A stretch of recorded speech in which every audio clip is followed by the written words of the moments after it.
On définit sur R la relation x étoile y si seulement si x étoile y équivaut à f de x égale à f de y. Dans cet exercice, nous allons traiter deux questions. À la première question, nous allons montrer que étoile est une relation d'équivalence et à la seconde question, nous allons calculer la classe d'équivalence d'un élément de R. Correction. Question 1. Relation d'équivalence.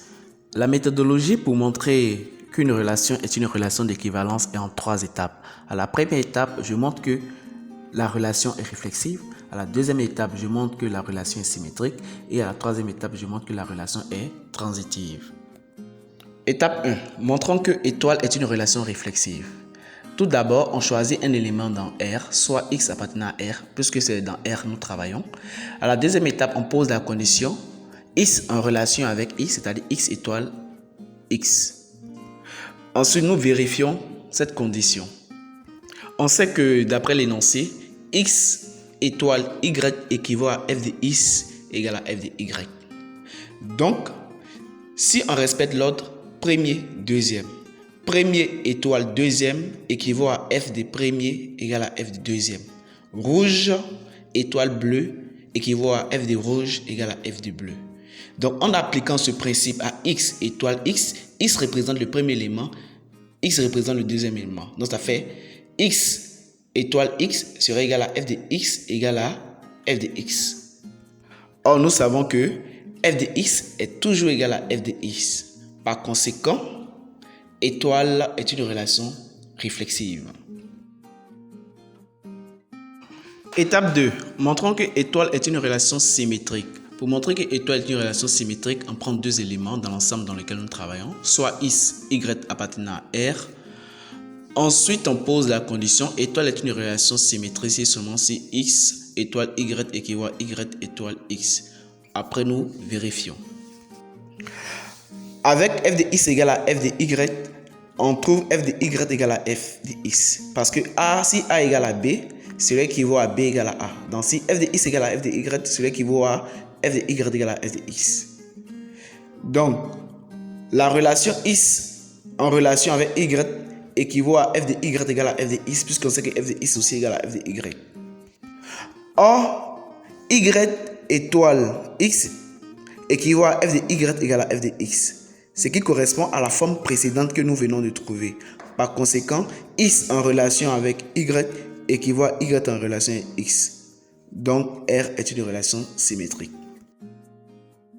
Étape 3, montrons que étoile est une relation transitive. Pour montrer que étoile est une relation transitive, on prend trois éléments dans l'ensemble dans lequel nous travaillons, soit x, y, z appartenant à R. Ensuite, on pose la condition étoile est une relation transitive, c'est seulement si x étoile y et y étoile z implique x étoile z. Ensuite, nous vérifions cette condition. En se basant sur ce qui est dans l'énoncé, x étoile y équivaut à f de x égale à f de y. Donc, en respectant le principe gauche-droite, premier, deuxième, rouge-bleu, y étoile z équivaut à f de y égale à f de z. Donc, y à gauche, z à droite. F de gauche égale à f de droite. Puisque dans la relation 1, on sait que f de x égale à f de y. Dans la relation 2, on sait que f de y égale à f de z. Donc, en combinant la relation 1 et la relation 2, on obtient que f de x égale à f de z.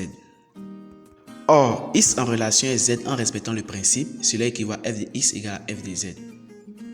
Donc, nous venons de montrer que x en relation avec y et y en relation avec z implique x en relation avec z. Donc, notre relation est une relation transitive.